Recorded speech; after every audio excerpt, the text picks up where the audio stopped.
Hello,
hello,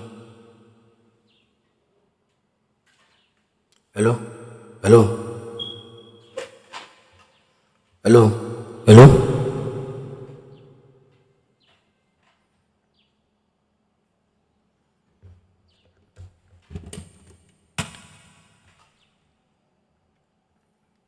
hello,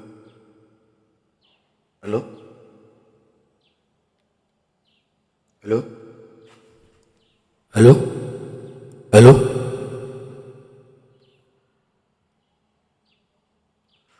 hello, hello,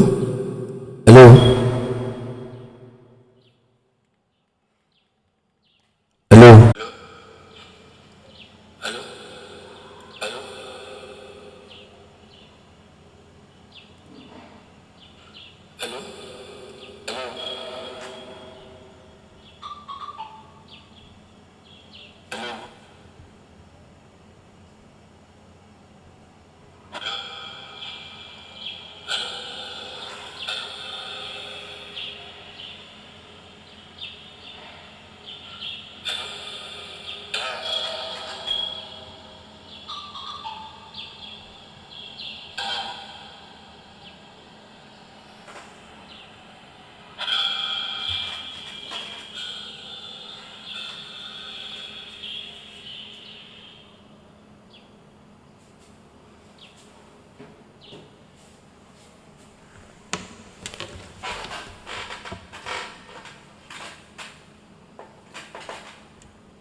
hello everyone. You're welcome to this lesson. In this lesson, we'll be discussing the following. And by the end of the lesson, the learners are expected to be able to define and identify different types of numbers like natural natural numbers, whole numbers, integers, squares, cube, rational and irrational numbers. They should be able to find the reciprocal of a number. They should be able to find the multiples and factors of a given numbers. They should be able to determine the multiples of a number. They should be able to list the factors of a given number, and the student should be able to write a number as a product of prime factors. So this is just a recap of what we had last week. The network was bad, so we couldn't complete the lesson. So for that reason, I'm just having a recap of it. Now, what are natural numbers? Natural numbers are counting numbers. There is an argument regarding counting numbers. So in some concepts, you start counting from 0, while in some concepts, we start counting from 1. But as far as mathematics and this topic is concerned, we start from 1. So the first counting number here is 1. So natural numbers are all counting numbers like 1, 2, 3, 4, 5, 6, 7, 8, 9, and so on and so forth. So they are referred to as natural numbers. They are counting numbers. Next, we have whole numbers. What are whole numbers? Whole numbers are natural numbers, or whole numbers are counting numbers including 0. Whole numbers are natural numbers including 0, or whole numbers are counting numbers including 0. So if you have the set of whole numbers, you're going to have 0, 1, 2, 3, 4, 5, 6, 7, 8, and so on and so forth. If you look at it carefully, you will notice that the only difference between natural numbers and whole numbers, integers are both positive and negative whole numbers. Integers are both positive and negative whole numbers. You could simply say integers are both positive and negative counting numbers including 0. So you can define integers by using natural numbers. When you make use of natural numbers, you have to add 0 there. And you could as well define integers while using whole numbers. Here, you don't need to add 0. Now, 0 is neither positive nor negative. It is a separator between the positive and the negative whole numbers. So if you keep right of 0, you have 1, 2, 3, 4, 5, and so on and so forth. These are positive whole numbers. You may or may not indicate the positive sign, but by default, they are positive integers. If you keep left of 0, you have negative 1, you have negative 2, negative 3, negative 4, and so on and so forth. So if you are struggling with addition, subtraction of integers, you can visit one of my videos on YouTube. I made a playlist of videos for year 7 students, so you can go there. You have 6 videos there. You can see the 6 videos, and at the end of the 6th video, you have a quiz there. The link is below the video in the description section, so you can take the quiz. It has 20 questions just to check your understanding of integers. Now, next is square numbers. What are square numbers? Square numbers are numbers got by multiplying an integer by itself. Take for instance, you have 1 multiplied by 1, you have what? 1. Okay, so let me use another slot. Yes, square numbers are numbers that are got by multiplying an integer by itself.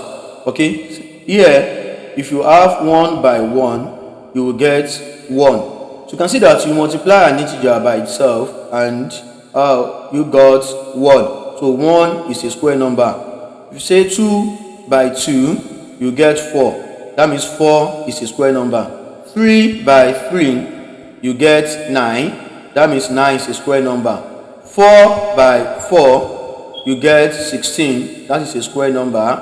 5 by 5, you get 25. 25 is a square number.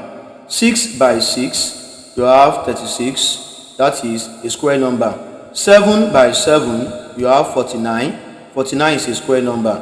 8 by 8, you have 64. 64 is a square number. 9 by 9, you have 81. 81 is a square number. And lastly, you have 10 by 10. That gives 100. That is a square number. So square numbers are got by the multiplication of an integer by itself. Next, we have cube numbers. What are cube numbers? Cube numbers are got by multiplying an integer by itself 3 times. Take for instance, you have 1 by 1 by 1, you have 1. 2 by 2 by 2, you have 8. 3 by 3 by 3, you have 27. You have 4 by 4 by 4, you have 64. You have 5 by 5 by 5, you have 125, and so on and so forth. So this is how you get a cube number. You multiply an integer by itself 3 times, and the result is what we refer to as a cube number. So this is how you get a cube number. Next, you have natural numbers. Rational numbers. What are rational numbers? Rational numbers are numbers that could be written or expressed as a fraction in the form of p over q, where q is not equals to 0, because that will not exist. Okay, so any number that could be written in the form of p over q, then such a number is referred to as a rational number. Fine. So that means if you have 2 now, is 2 a rational number? Yes, because 2 is the same thing as 2 over 1. So 2 is a rational number. How about 0.5? Okay, is it a rational number? Yes, because you can express it as what? As a fraction, and that will be 5 over 10, which is the same thing as a half. Okay, what about 0.444 like this? Is it a rational number? Yes, it is a rational number. Okay, fine. Then look at this: 0.423105, and so on and so forth. Is this a rational number? Is this a rational number? No, it is not a rational number. Why? You are going to get it after my explanation now. So let's scroll down a little bit. Decimal numbers. We need to discuss decimal numbers. Decimal numbers. Decimal numbers can be grouped into 2. So when you know this, you should be able to tell if a decimal number is a rational number or irrational number. So we have terminating decimal numbers. Terminating decimal numbers, and we have non-terminating decimal numbers. So for terminating decimal numbers, they are the decimal numbers that end. They do not go forever and ever. They do not go, they do not expand. They do not go towards, they do not, they stop at point in time. They do not go forever. That is, they have the number of decimal places is always known. Okay, so if you have 2.47, is it a terminating decimal number? Yes, because it has 2 decimal places. It ends or it terminates after the second decimal place. If you have 4.683, so for this, is it a terminating decimal number? Yes, because it terminates, it stops, it ends at the 3rd decimal place. So any decimal number whose the decimal place is known, or whose terminates at a point in time, is referred to as a terminating decimal number. Beautiful.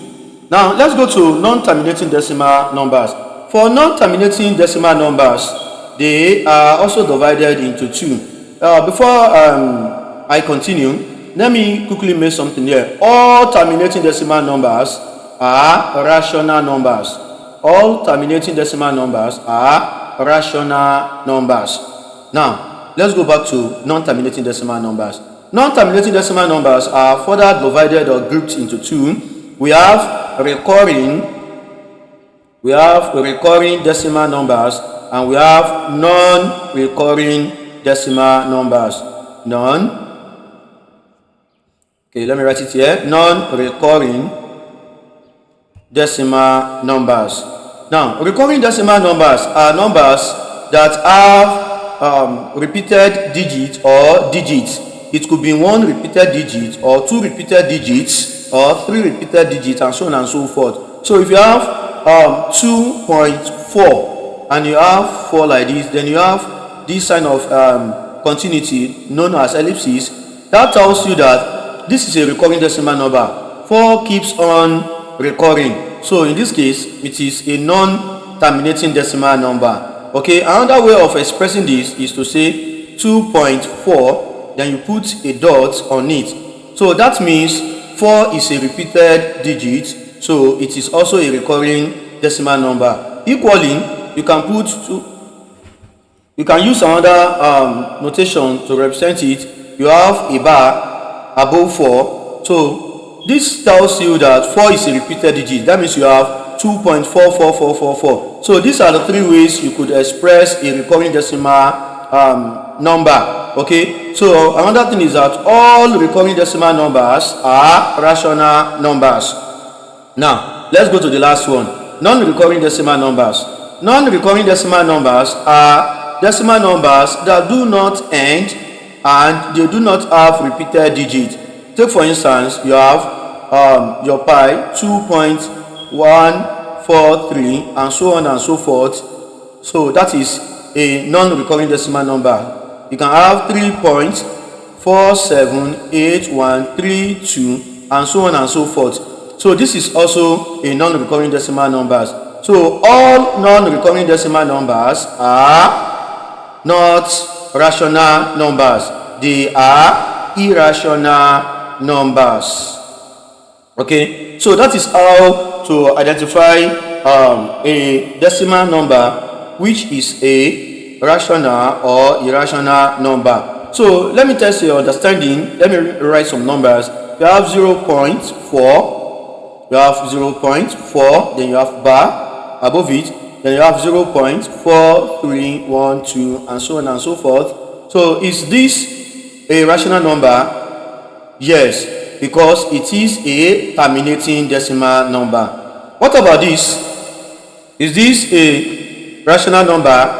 Yes, it is a recurring decimal number with one repeated digit. So it is also rational. This is rational. This is also rational. Now for this, the third one, is it a rational number? Obviously no. Although it is a non-recurring decimal number, but no repeated digits. So this one is going to be an irrational number. It's going to be an irrational number. Okay, so if you want to express this as a decimal number, it's going to give you 4 out of 9. So unlike if you want to express this as a decimal number, it will give you 4/10. Okay, that is how you write this as a fraction. If you want to write this as a fraction, it will give you 4 out of 9. Okay, so later in our lessons, we are going to discuss this, how to write a recurring decimal digit, how to write a recurring decimal number with a repeated digit, that is recurring non-terminating decimal number. Yes, how to write a recurring non-terminating decimal number as a fraction. So we're going to do that. So also, before we leave, I told you earlier that any number that is a whole number or an integer like this, they are all rational numbers. So the second category is when you have terminating decimal numbers, okay, and when you have non-terminating recurring decimal number, And the fourth one is when you have square root of a square number, or cube root of a cube number, or simply any square root whose value is a whole number or an integer is a rational number. For example, if you have it could be square root for this one, it could be cube root, and so on and so forth. Once you find the root of that number, okay, and your answer is a whole number or an integer, then you have what we call a rational number. Take for instance, square root of 4 will give you a whole number, so that means root 4 is a rational number. If you have square root of 5, so this will give you 2 point something. Cube root of 8, what are you going to have? You're going to have 2. Okay, so that means cube root of 8 is what? Is a rational number. Anytime you take square root, anytime you take square root of a square number, the answer is always a whole number. Anytime you take the square root of the cube root of a cube number, the answer is always a cube. The answer is always a whole number. Okay, so earlier in this lesson, I discussed with you the square numbers. Like you have 4, you have 8, you have 16. So if you now take square root of the square numbers, you must get a whole number. This will give you 2. This will give you, this is 9. Then this will give you square root of 9 will give you 3, and square root of 16 will give you 4. Okay. Now, if you also take the cube numbers, we have 8, we have 27. You have 64. Okay, so if you take cube root of this, you will get 2. If you take cube root of this, you will get 3. If you take cube root of this, you will get 4. So this is how you can identify rational numbers. You can trace them to these 4 aforementioned numbers. Okay, so the next one is irrational numbers. Irrational numbers are directly opposite what? Rational numbers. Any number that cannot be written as a fraction is definitely an irrational number. For instance, now you know that non-terminating, non-recurring decimal numbers like 0.432 and so on and so forth is definitely an irrational number.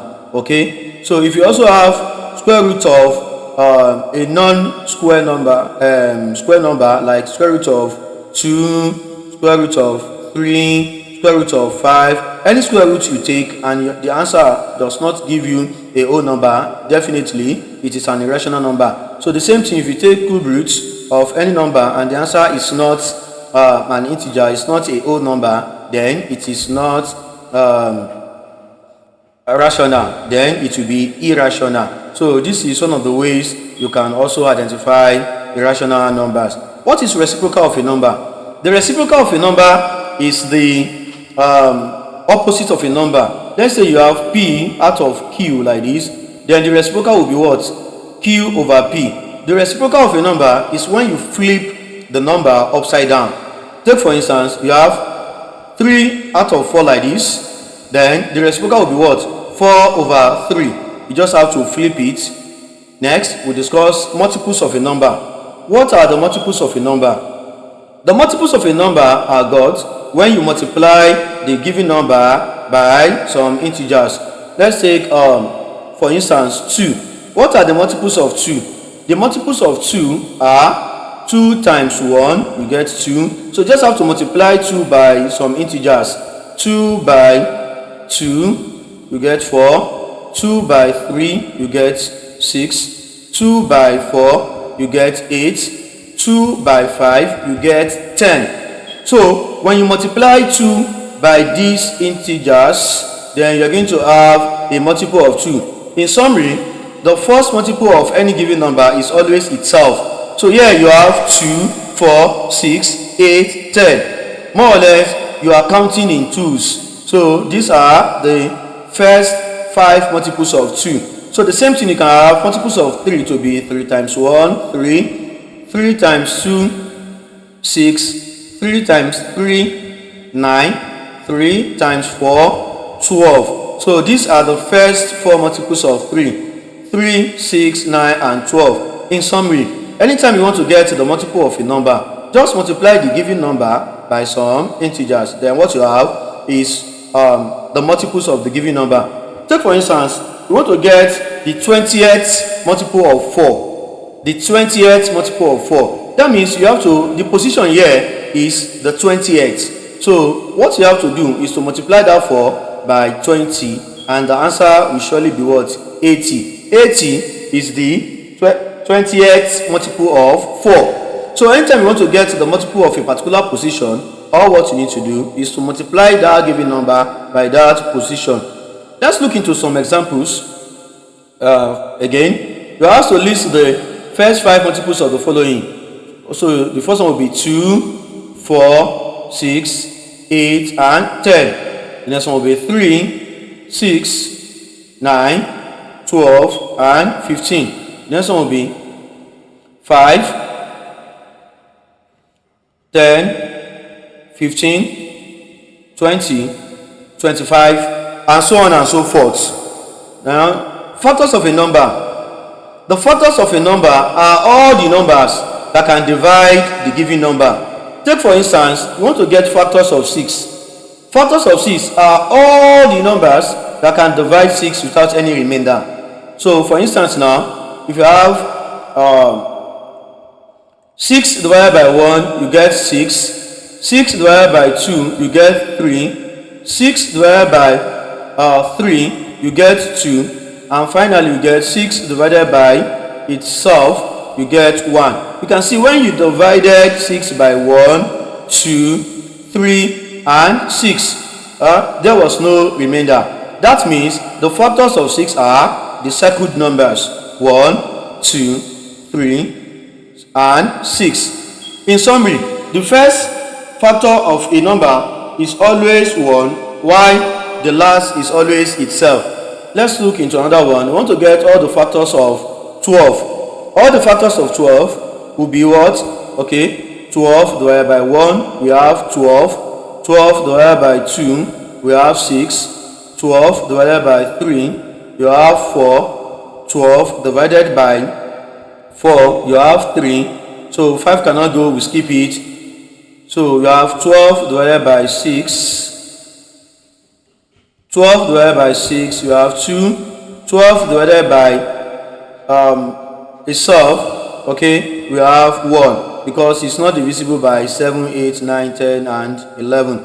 So the factors of 12 will therefore be 1, 2, 3, 4, 6, and 12. So this is how you get the factors of a number. All the numbers that can successfully divide a given number without any remainder is referred to as what? The factors of that given number. So you also list the factors of the following numbers. Okay, let me do 15. I'm doing this. So factors of 15 will be 1 can go, yes. 2 cannot go, we skip it. 3 can go, yes. That it will be 3 and 5. Okay. 4 cannot go. 5 can go, so we already have 5. You don't need to repeat it. 6 cannot go. 7 cannot go. 8 cannot go. 9 cannot go. Then the last one will be itself. Anytime you divide a given number by more than half of its middle, you can always stop. Okay. So let's say you want to get factors of 42, for instance. Now you want to get factors of 42. You see, you know definitely that 42 is divisible by 1. Okay, that will be 42 times. Okay, so automatically you have 1 and 42, okay, as factors of 42. Okay, but let me go back to the previous way. So the same thing, you can check, is it divisible by 2? Yes, it is divisible. Let's write here 42 divided by 2. That will give you 2 goes in 4, 2, 2 goes into 1. Okay, divided by 3, let's check. 42 divided by 3, you have 3 goes in 4, 1. Remember 1, you put it here, that makes 12. 3 in 12, you have 4. Okay, then 42 divided by 4, obviously it will not be possible because there will be remainder of 2 if you do that. So by 5 is not possible. By 6 is possible. Okay, because the knowledge of your multiplication table, 6 by 7 will give you what? 42.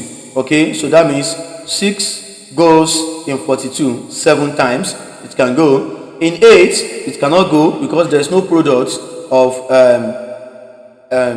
Okay, sorry, I skipped one. You have 42 divided by 7, definitely it will give you 6 back. Okay, so by 8 it cannot go, by 9 it cannot go, by 12 it cannot go, 13, 14, 16 it cannot go, okay, and so on and so forth until you get to 21. Okay, so 42 divided by 21 it will go, and that will give you 2 times, just like what you have here. You have 2 and 21. That means 2 and 21 can divide 42 successfully. Okay, here. So if you do that, and the last one will be division by itself, 42 out of 42, you get 1.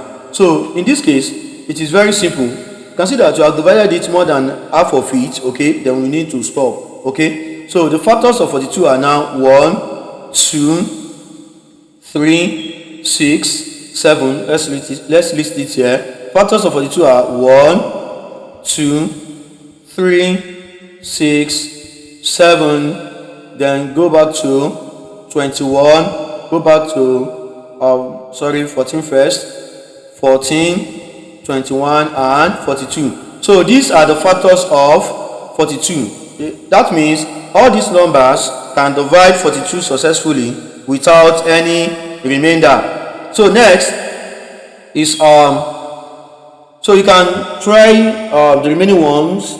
You have the letter A, B, C, E, F, G, H, and then J. Okay, you can practice on your own to test your understanding of these concepts. Okay, the next one is prime factorization. So what do we mean by prime factorization?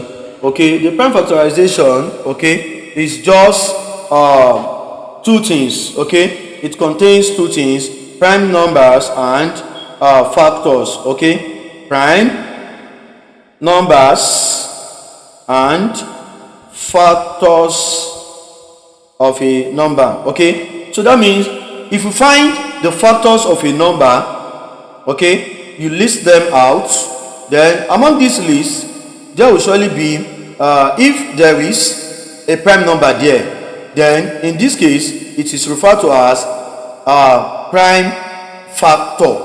Okay, it's a prime factor. Let's look into an example.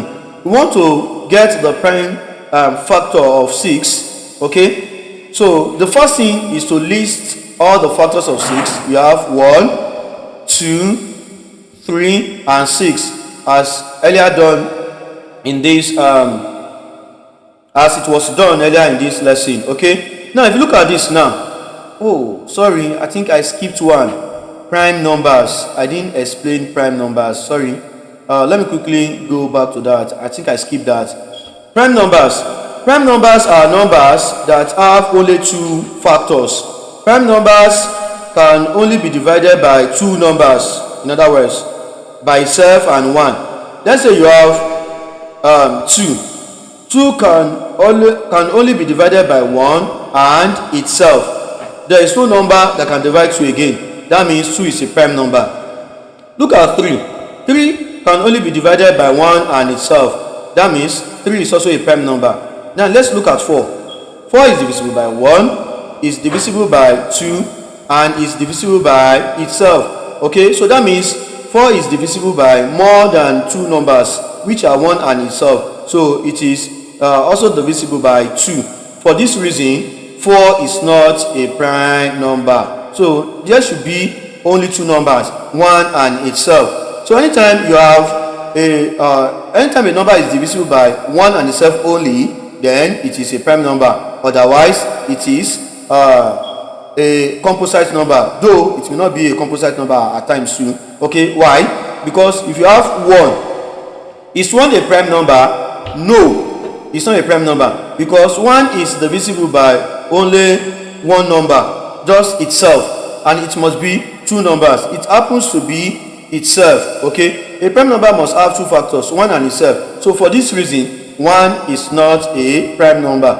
So that is why if a number is not a prime number, it may or may not be a composite number. So for instance now, if I say 4, is 4 a prime number? No. Okay, so you cannot say, since it is not a prime number, then definitely it should be what? A composite number. Because a composite number is any number that has more than 2 factors. More than 2 factors. A prime number has exactly 2 factors. A composite number has more than 2 factors. So in this case now, if we now say, okay, 4 is not a prime number, it is a composite number. In this situation, it will be very correct. But let's say 1. Is 1 a prime number? No. Does that mean it is a composite number? No. So that is what I was trying to explain. So if a number is not a prime number, it may or may not be a composite number, just like the example of 1. So this is the only exception it has here. Okay, aside this, if a number aside 1, provided 1 is not considered, is not inclusive. Okay, so if a number is not a composite number, if a number is not a prime number, then it must be a composite number, provided 1 is not included. Okay, so let's go back to our example. So you have want to get prime factorization. So let's say we have we're asked to get the prime factors of 6. So I told you that we have 2 things here. We have prime numbers and factors. So the first thing is to get the factors of that number. Then you will now find the ones that are prime numbers. For instance, now we have listed the factors of 6. Among these factors of 6, only 2 and 3 are prime numbers. That means the prime factors of 6 are 2 and 3. So in another way, if you ask to write 6 as a product of prime factors or as prime factorization, okay, so it will be 2 by 3. That means in that multiplication, you are expected to see what? You are expected to see only prime numbers there. So that is how to understand prime factorization and how to write a number. And when you are asked to write a number as a product of prime factors, so they are the same. So if you are asked, what are the prime factors of 6? Yes, what are the prime factors of 6? In this case, it will be what? 2 and 3. But if you are asked to write 6 as a product of its prime factors or simply prime factorization, then it will be 2 times 3. Okay? So let's look into some examples here.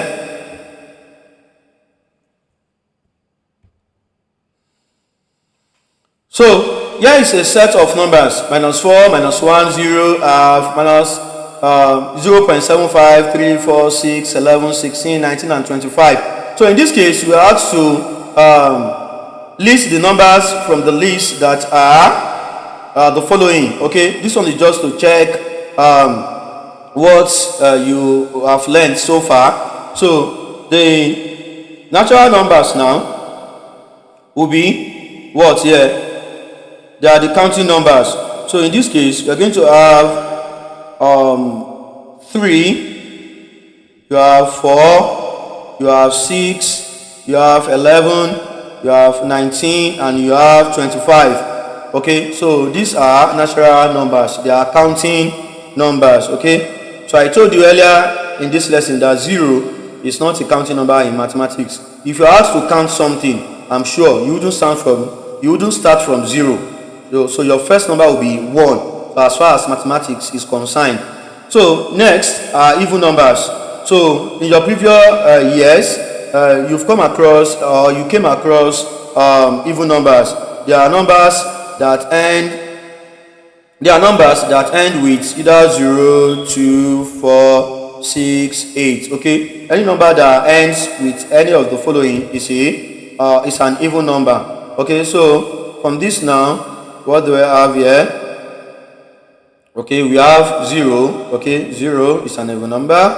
Which one again? We have 4, we have 6, we have 16. Okay, and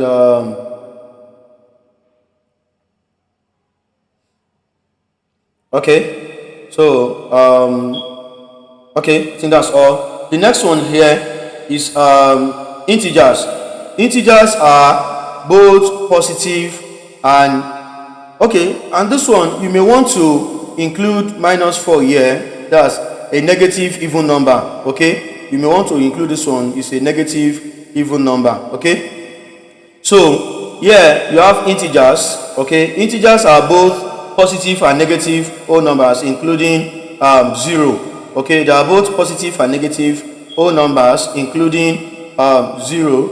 Okay, so in this case you're going to have -4, -1, 0.